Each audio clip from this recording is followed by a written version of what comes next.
So we came out for a celebratory dinner at Outback because it's only fitting, because we've come to Outback for all the celebratory things. Like we did our Outback like pre-surgery dinner and then post-surgery, pre-surgery second dinner and post-second surgery.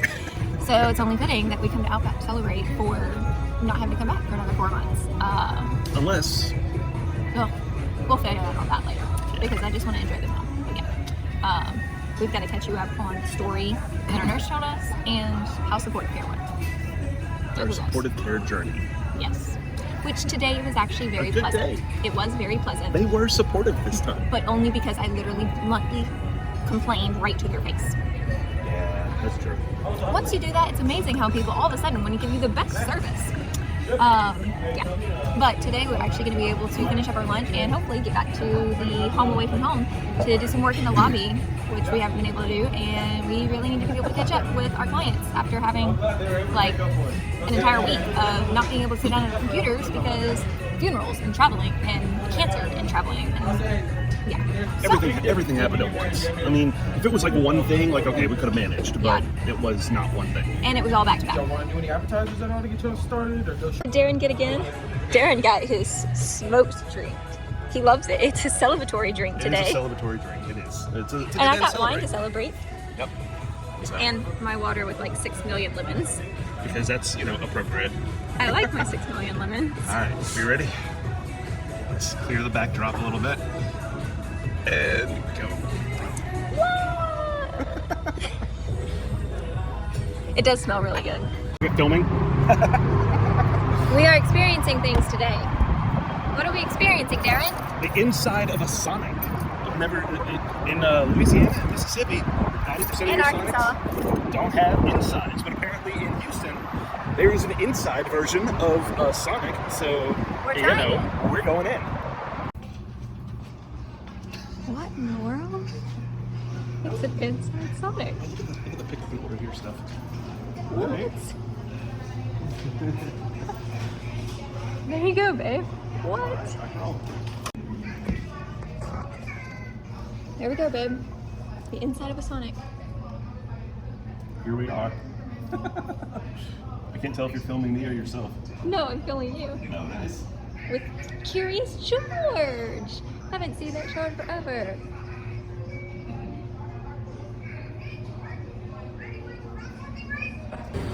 All right, come here. We got a treat. We got it. Yes, we did. All right, chocolate cheesecake milkshake and chocolate Oreo blast. Yes. At an indoor Sonic. At an indoor Sonic. I get to be healthy. Look at that. I can't drink fish. Nothing for me out. Like, all right. I figured. So as you can see. Oh, go on. Maybe we have 2 different reasons for this video. What is Darren's reason? As you can see, we even though there's an inside to a Sonic, we decided to come back to the car to eat our ice cream. I came back so I could film too. So. But we weren't staying in there. It looked about as devoid of life as a slaughterhouse or something. It felt really weird. Sonic just is not an inside place. It was cool to experience, but I don't want to sit inside to eat Sonic. That's just weird. You sit in your car to eat Sonic. Duh. They give you the little packages? Yeah. For your sandwiches and hamburgers? Yeah, you sit in the car to eat Sonic. Yep. That's what you do. Yep. I figured while we were sitting here and my milkshake was melting some so I could actually drink it, and Darren is scarfing down his food since he can't drive and eat the Sonic Blast, we could fill you in on the stories that we've not been able to finish. Yep. Are you able to drink any yet? Like tiny, tiny sips. Okay. Sonic, if you want to sponsor us, this is amazing. Darren said that he's going to have to watch himself because now he wants one of those Sonic Blast things all the time. And I get the chocolate cheesecake milkshake. Sonic, if you would like to sponsor Always More Photography on their cancer journey, please email us at alwaysmorephotography@gmail.com. They ain't gonna sponsor us. Who knows? Maybe. If you have any Sonic connections, hook us up. So, our nurse walks in. Nuts, you know that? And she asks us how we're doing, and so we go through all the things. All the things. And she's like, oh my gosh, that makes my stuff seem like nothing. Well, we're like, what happened? What's your stuff? You just ate an entire thing of ice cream. You're gonna drink my ice cream? Aren't you the one who's always like, you need more calories, go drink a milkshake? Yeah, and I need less calories, so don't drink a milkshake. You're drinking my milkshake. I'll loosen it up for you. You should be able to drink it now. Oh, whatever. Anyways, so we asked her, well, what's going on with you? What's wrong? How is everything? Because she literally told us that she had to be on PTSD medicine because, like, all the stuff that was happening to her. It was like, oh my gosh, like, are you okay? And apparently she was going through identity theft by... All right. Yeah. I'm gonna make fun of Darren since he did that time. He always makes fun of me when I do it, so now I get to make fun of Darren. I can't go all the way up. I've got the roof in the way. I can go up. You've already hit me with the spoon. Don't hit me again. It was like the first thing you did. Don't. It was like the first thing you did when you wrapped your arm around me and Sonic. You're like, spoon. Spoon in the face. Oh. Yeah. All right. So, nurse. Our nurse comes up to us and she tells us she's on PTSD medicine because of everything that's happening to her. And so we're like, oh my gosh, what's happening? What's happening? Are you okay? Well, basically, she had her phone stolen, which resulted in her identity being stolen because they hacked her cloud. Their iCloud. And yeah, that's it. And because that iCloud was hacked, she was like, they were going through every app in her phone and withdrawing money from her bank account, and like she had all of her banking information set up through her phone, all of her savings accounts set up to the phone so she could access, because like almost everybody uses like Apple Pay now and keeps like credit card information on their phone. She's like, my social security was in there, like so everything about all of my accounts was in there. So she had to go in and freeze everything, freeze her bank accounts, and then like she was receiving notices at like 3 a.m. in the morning. Because she got a new phone immediately, but she couldn't find her old phone because it had been stolen. And so when she got her new phone, she set up the notifications for everything like she always does. And so she was literally able to watch this girl, because she knew who it was who stole it, because the girl was stupid enough to transfer the money from our nurse's account into the theft's banking account, which had her full name and a picture connected to it. So like police were immediately able to identify this woman. But she's watching in real time as like, oh, here's a $1,000 withdrawal, here's a $500 withdrawal, here's a... And they did it like in, I don't think it was that much, like at once. It was small increments, but it was like crazy hours of the night. 8 p.m., 9 p.m., 10 p.m., 3 a.m., 4 a.m., 6 a.m. Like, and the woman was like constantly for like 4 days straight. Our nurse was like she didn't sleep because I kept getting woken up by these alerts. So literally she spent like 4 days watching this play out, literally getting notifications every single time this woman was stealing from her. And then her Facebook account got hacked, and now Facebook, because the woman was trying to hack into Facebook and somehow provided some misleading identification, the Facebook account has been completely blocked and locked out of, so she has no way to retrieve her Facebook account, no way to gain any access to it. Which would be devastating for us if as business owners. As business owners, so that's like a nightmare. So she was all saying, like, after hearing your story and what's been going on in your life, I feel like my stuff is like so little, and it's like, us, no, I'm like, no, if my phone got stolen, I was like, game over. I was like, it has all of our client information on it. It has like the way we run our business, our livelihood. Like, it's a lot more than just text messages that I lose. Now, granted, for the reasons that she's experiencing now, I don't have any of my banking information or anything like that set up on my phone. I don't even use iCloud. Like, I have an iCloud account because you have to set up the iPhone, but I only have the account. Like, I've never backed anything up there. I've never saved anything on there. And so I have all of that information separate. So I've put safeguards in place, and I really don't think that they would be able to do anything, because same thing with like all of the accounts and stuff. One of the ways that we protect our clients is by using systems that we trust and that will allow us to like log out of all other sessions immediately. And so like I can call my client management system, Honeybook, which is amazing, by the way. Business owners, if you do not have a client management system, Honeybook is the way to go. It makes our life so much easier. I find it so eye-opening that we can all be experiencing things so differently, and we all perceive those things so differently. Because to her, like, she thought she was having a bad time, and then she heard our story, and she's like, oh my gosh, my story is nothing. But for us, it was the opposite. It's the opposite. Like, it's like, no, we heard her story, like, and we're like, that was happening to us, what? like, it would be much worse than what we're going through. Yeah. And it's just, pain is relative, it's just that. I think that's the point we're making. Like, pain is relative, and I know that I always feel really bad when people will be like, oh, well, I can't say anything because of what you're going through. Yeah. Like, what we're going through is nothing. Like, it's other people experience pain, and your pain is pain. Like, that's bad. It's not a good thing to experience. And so no matter what form your pain or your stress comes in, you still have pain and stress in your life that's affecting your life, and that's not okay. That's not fun. It's not good. No. And so I'm sorry, because that sucks.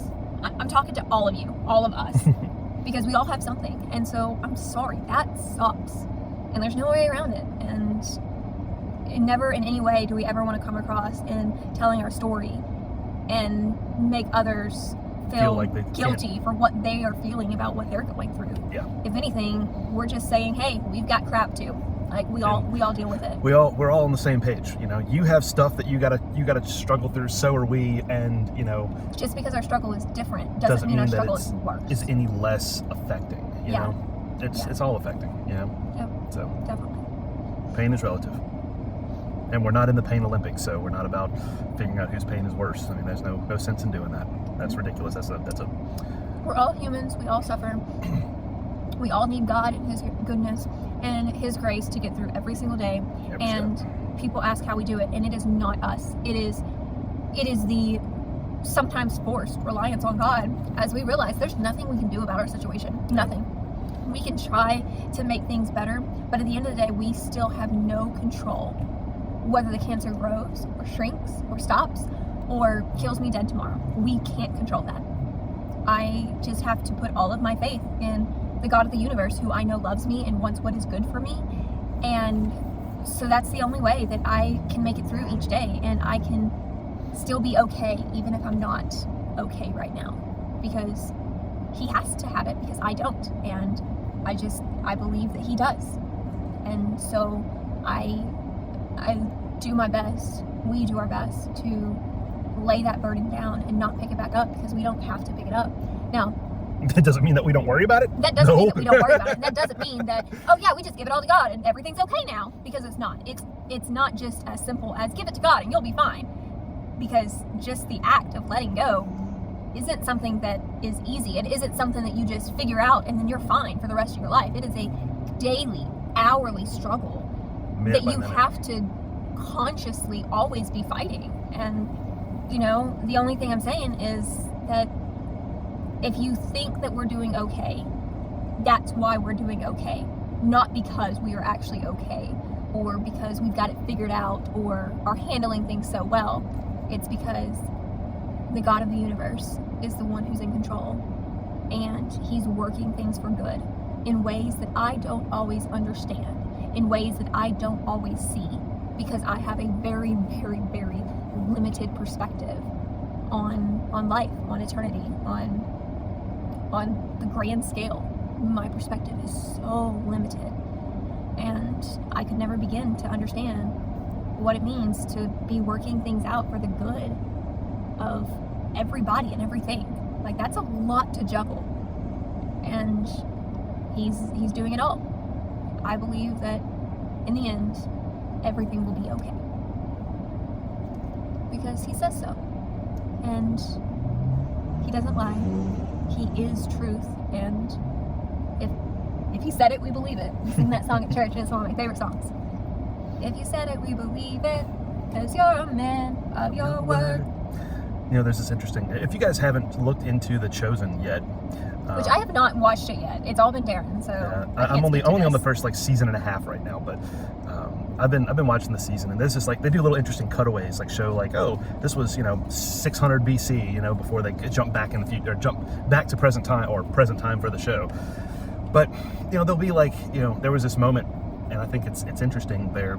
You know, the main character, or not main character, but one of the characters is approached by somebody, like, you know, we're talking about, you know, 1000 BC at this point, and he's like, you know, what God do you worship? And, you know, why did you buy this land? This land is terrible. And he's like, well, my God, like, you know, sometimes He takes, you know, generations to answer us, but He always answers.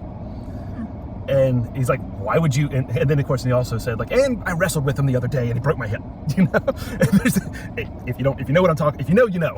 But there's this character, like this one little cutaway, and this guy is like what? Okay, wait, hold on. You have a God that you worship.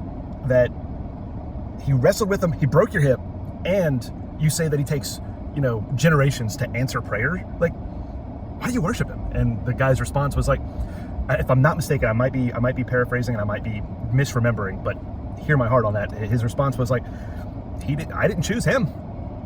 He chose me. And that's the, like, and there's this little moment in the show that, or in that scene, that kind of reveals, like, oh, like, you know, God's power and that kind of thing. But I think it's interesting, like, yeah, like, you know, Brittany was even further. Brittany was saying, like, you know, all things work for the good. Well, what about death? What about people who die? What about if I keel over tomorrow? Like, that's not good. No, but sometimes generations. Maybe my death affects someone generations, or has butterfly ripple effects for generations down the line. You know, at a certain point, we all got to die. When's a good time for us to die? I don't know, but he does, and I believe that. I believe that he's got the good in mind, and he doesn't do anything bad to us, because God doesn't give bad things. It's just that he is in control, and sometimes bad things happen for the ultimate good that we can't understand. What is it? He allows what he hates to accomplish what he loves. There we go. Our pastor says that a lot. And it's, yeah. That was a big bird that flew across. Well, we're sitting next to a Sonic, so they probably drop a lot of food. Yeah, it was a big bird. And it's currently, this video is 20 minutes long. That sucks. It sucks for the people having to listen to this video, or just sit here and talking head for like 4 hours straight. Anyway. It's not the first time we've sat in a Sonic and blabbed their ear off on the blast. True. Anyway, if you haven't seen The Chosen, check it out. Actually really cool. Got their own app, and their funsies. Really fun, really interesting. I appreciate it. Check out all the deep dive stuff too. That's what's almost more interesting than the show, is all the extras that surround it and all the extra stuff that he's done with it. Everything's free. At least the first 2 seasons are free. There's my plug. I can now drink my milkshake, but we have to tell you the story of how supportive Care went.